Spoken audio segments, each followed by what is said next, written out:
आज का हमारा टॉपिक है प्रोसेस स्टेट। तो प्रोसेस स्टेट क्या होती है? जनरली जो कर्नल होता है उसको टेक्निकल टर्म में नहीं पता होता है कि प्रोसेस स्टेट क्या होती है, तो उसको हम समझाने के लिए एक डायग्राम बनाते हैं। बेसिकली जब हम किसी लैपटॉप में या किसी मोबाइल में या किसी पीसी में जब हम कोई प्रोसेस स्टार्ट करते हैं और जो वो प्रोसेस है वो स्टार्ट टू एंड जाता है, उस कंडीशन में जो जिन जिन स्टेट्स को पास करता है उस कंडीशन उसमें वो अपना उसका स्टेटस चेंज होता है। तो we are trying to understand to make a diagram how to work and what is work of process state. तो बेसिकली एक न्यू स्टेट होती है, new, then it is connected to ready,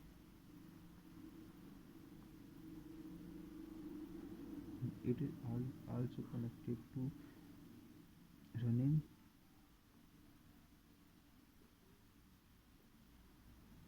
and the last stage is terminated.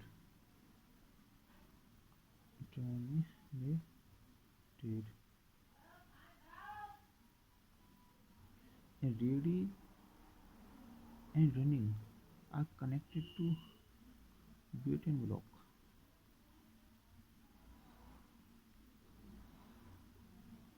या तो wait करना होगा या block करना होगा।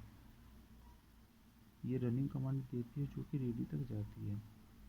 तो हम इसमें पढ़ते हैं क्या होता है ये सब कुछ। जो एक प्राइमरी स्टेट होती है, एक न्यू स्टेट होती है बाय डिफ़ॉल्ट, जो होती है उसे हम बोलते हैं न्यू। जब भी कोई प्रोसेस है वो न्यू टू रेडी जाएगा। जब न्यू टू, हाँ, तो हम स्टार्ट करते हैं न्यू स्टेज एक जो बेसिकली एक क्रिएटिव स्टेट होती है जो कि मैंडेटरी होती है। जब भी हम किसी प्रोग्राम को लिखते हैं, किसी प्रोग्राम को राइट करते हैं, रिटन करते हैं इन प्रोग्राम किसी भी लैंग्वेज में, सी लैंग्वेज में या किसी भी लैंग्वेज में, उस टाइम जो ये न्यू स्टेट होती है इसके अंदर जो डेटा होता है उसे स्टोर किया जाता है। तो और इसे हम एक सेकेंडरी मेमोरी कहते हैं कि इसमें जो डेटा है वो परमानेंटली स्टोर हो जाता है। एक बेसिकली स्टेबल स्टेज होती है। जब भी हम रन नहीं करते हैं, ओनली न्यू के अंदर जब भी हम किसी भी सी लैंग्वेज में किसी प्रोग्राम को लिखते हैं तो उसे स्टोर किया जाता है। कभी भी हम क्रोम या ब्राउज़र को ओपन करते हैं तो उसमें देखते हैं कि जो ऑपरेटिंग सिस्टम होता है बाय डिफ़ॉल्ट वो बाउंड होता है, उसके अंदर मतलब वेरियस प्रोसेस है वो रन करते हैं।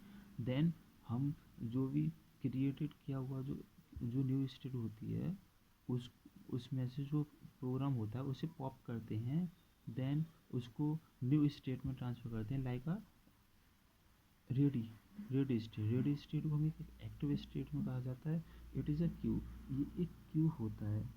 इसके अंदर basically first in first out वाला प्रोसेस वर्क करता है। First we are pop that stage, जब हम इस स्टेज को पॉप करते हैं then it is coming to ready state. यह हमारी रेडी स्टेट में आओ। Now it is in a RAM, जो हमारा डेटा था वो न्यू टू रेडी स्टेट में आया, अभी भी वो रेम के अंदर है। नाउ जो रेडी प्रोसेस के अंदर जो प्रोग्राम है वो अभी भी रेम के अंदर है, वो वर्क करते हैं फर्स्ट इन फर्स्ट आउट करके, हम उनको क्यू के अंदर आते जाते रहते हैं अभी भी।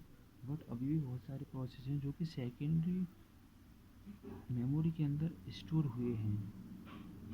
हम न्यू टू रेडी में कितने सारे प्रोसेस को ट्रांसफ़र करते हैं, कितनी सारी प्रोसेस को, बस इसमें नंबर ऑफ़ प्रोसेस होते हैं जो कि मतलब इसके अंदर वेरियस टाइप ऑफ प्रोसेस होते हैं जिसमें कि only number of process he ready state के अंदर ट्रांसफ़र किए जाते हैं, जो कि डिपेंड करता है जो फर्स्ट इन फर्स्ट आउट के मेथड पर। आजकल देखते हैं कि हार्ड डिस्क 1 टेराबाइट 2 टेराबाइट के आते हैं लैपटॉप्स में, कंप्यूटर्स में, जो कि सफिशिएंट होती हैं किसी भी डेटा को स्टोर करने के लिए। रैम होती है 4 GB 8 GB 16 GB। तो जो भी प्रोसेस होता है उसे हम कैरी नहीं करते हैं, जिसमें कि नंबर ऑफ़ टास्क होते हैं वो रेडी होते हैं पहले से प्रिपेयर होने के लिए। हमको बाहर से किसी भी डेटा की ज़रूरत नहीं होती है। कहते हैं न्यू टू जो रेडी है वो कौन सा प्रोसेस होता है और कौन लेके जाता है। तो ये जो प्रोसेस होता है इसे हम बोलते हैं L T S. It means large term scheduling. Large term schedule LTS का वर्क क्या होता है? LTS का वर्क होता है कि लार्ज टर्म शेड्यूलिंग करता है। इट मीन्स कि ये मोर प्रोसेस को रेडी स्टेट में ट्रांसफ़र करता है, जिसे हम मल्टी प्रोग्रामिंग भी कहते हैं। मल्टी प्रोग्रामिंग बेसिकली हमने पढ़ा था फर्स्ट वीडियो में कि मल्टी प्रोग्रामिंग क्या होता है, जिसके अंदर लार्ज प्रोसेस हैं वो कैरी किए जाते हैं, उनको रन किया जाता है, उनको one state to other state में ट्रांसफ़र किया जाता है। मतलब ये है कि ये मोर प्रोग्राम्स को कैरी करता है, जो भी वर्क अंडर होता है मल्टी प्रोग्रामिंग के।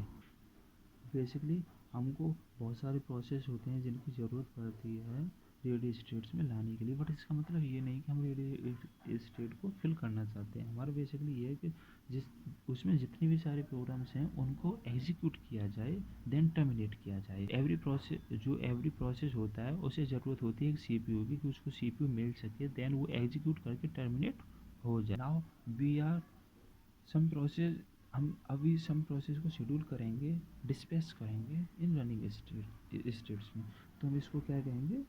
डिस्पैच।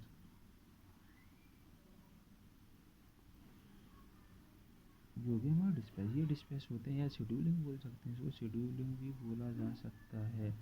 तो रेडी टू रनिंग में हम नंबर ऑफ सम प्रोसेस होंगे जिनको रेडी टू रनिंग स्टेट्स के अंदर ट्रांसफ़र किया जाएगा। अब हमको जो रनिंग के अंदर जो प्रोसेस हैं वो हमको कितनी ज़रूरत है, हमको कितनी लानी है, हम कितनी ले सकते हैं, वो डिपेंड करता है कि हमारे पास CPU कितने हैं। जितने हमारे पास CPU होंगे, या जो CPU है वो one time only one process run कर सकता है। तो इसमें हमको बेसिकली पता होना चाहिए कि हमारे पास कितने CPU हैं। हम उस प्रोसेस को एग्जीक्यूट करेंगे, देन उसे प्रोवाइड कराएंगे CPU के लिए।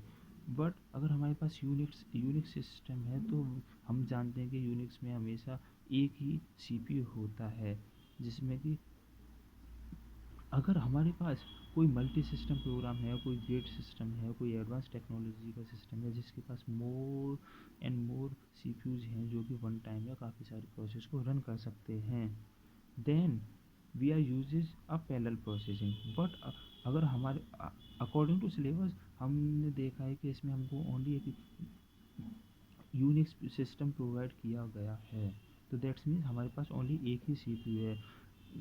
तो हम ये कहना चाहते हैं कि हम मतलब रेडी हैं प्रोसेस के लिए, हम एक ही प्रोसेस को कैरी कर सकते हैं और एक ही प्रोसेस को कैरी करेंगे, उसी को हम डिस्पैच करेंगे ऑन CPU में, CPU के अंदर। अब हम जो वो प्रोसेस है उसको एग्जीक्यूट करेंगे और उसको हम CPU के अंदर ले लेंगे। जो अभी भी जो प्रोसेस है अभी भी वो रैम के अंदर है, वो रैम के बाहर नहीं है, अभी भी वो रैम के अंदर ही। जो हमारा प्रोसेस था, जो हमारी स्टेट थी रनिंग स्टेट के अंदर जो हमारा प्रोसेस था वो था है तो अभी भी रैम में, बट इसका स्टेटस चेंज हो गया है। पहले वो रेडी स्टेट में था, नाउ अब वो रनिंग स्टेट में, उसका स्टेटस चेंज हो जाता, बट जो प्रोसेस है वो होता है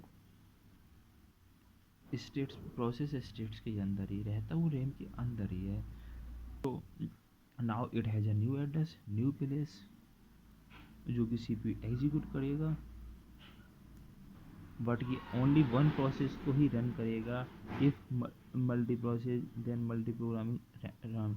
अगर हमारे पास मल्टी प्रोसेस होते तो देन वो मल्टी प्रोग्राम्स को रन कर, ये हो गया हमारा CPU।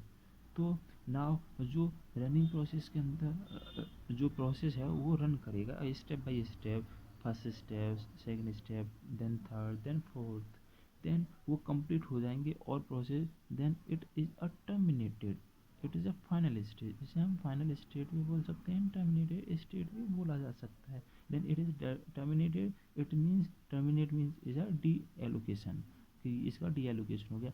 बट इसके बाद में जब हमारा कोई भी प्रोसेस स्टार्टिंग टू एंड जाता है तो इसका मतलब ये नहीं है कि जो हमने उसको जो रिसोर्सेज प्रोवाइड कराए थे उसको हम वहीं रहने दिया जाए या उसके साथ में वो ख़त्म हो जाते हैं। उससे हमने उसको जितने भी सारे रिसोर्सेज प्रोवाइड कराए थे रनिंग और रेडी स्टेट्स में, उसको हम रिकवर कर लेते हैं। देन हम अगेन रेडी प्रोसेस के अंदर आ जाते हैं, जो जहाँ से जितने भी प्रोसेस आए थे, देन हम अगेन न्यू प्रोसेस लेंगे, देन अगेन टर्मिनेटेड होगा, ये प्रोसेस चलता रहता है। जैसे कि हमने स्टार्टिंग में यहाँ पे न्यू प्रोसेस था, यहाँ पे एक हमने उसको एक एड्रेस प्रोवाइड कराया होगा, जो कि address step by step process होने से उसको मिल जाता है। देन उस एड्रेस को मिलने के बाद में उसे टर्मिनेट किया जाता है, बट उसका मतलब ये नहीं कि वो प्रोसेस वहीं ख़त्म हो जाती है। देन हम न्यू न्यू प्रोसेस इसको देंगे रेडी को, देन न्यू रनिंग में जाएगा। इसके अंदर एक मल्टीटास्किंग होती है, जो कि मल्टीटास्किंग भी वर्क करती है। जैसे हमने रेडी टू रनिंग में कोई भी प्रोजेक्ट दिया, कोई भी प्रोसेस दिया, इट विल बी रन, ये रन करेगी। बट अकॉर्डिंग टू टाइम अगर ये रन नहीं करती है, हमने रेडी को कुछ भी प्रोसेस दिया, अगर वो रनिंग काम नहीं करती है गिवन टाइम में, अगर वो काम नहीं करती है, तो रनिंग टू अगेन बैक आ जाएगी। देन नेक्स्ट प्रोसेस अंदर जाएगी, ये वाली ये इधर आ जाएगी, वेट एंड ब्लॉक में आ जाएगी। देन रनिंग टू ये अगेन रेडी में जाएगी, उसका अगेन टाइम आएगा। अगर किसी भी प्रोसेस को रन करने के लिए 2 सेकंड का टाइम है, तो इसको 2 सेकंड मिले। देन अगर वो जब भी टर्मिनेटेड नहीं हो सकती है, उसे वो अपना एड्रेस नहीं मिलता है, देन वो वेट एंड ब्लॉक में आ जाएगी। देन अगेन उसको यहाँ से न्यू एड्रेस जाएगा, देन वो प्रोसेस होगा। अगर वो टर्मिनेट हो जाता है, देन ये अगेन उसके पास जाएगी। ऐसे ही होता रहता है इसके अंदर बेसिकली यहाँ मल्टी प्रोग्रामिंग वर्क करता है LTS के अंदर, और इसमें मल्टी टास्किंग वर्क करता है यहाँ पे CPU में। तो प्रोसेस स्टेट्स में यही सारे टॉपिक्स होते हैं जो कि हम कवर अप करते हैं, और जितने भी टॉपिक्स रह गए उनको हम फर्दर स्टडी करेंगे नेक्स्ट वीडियो में।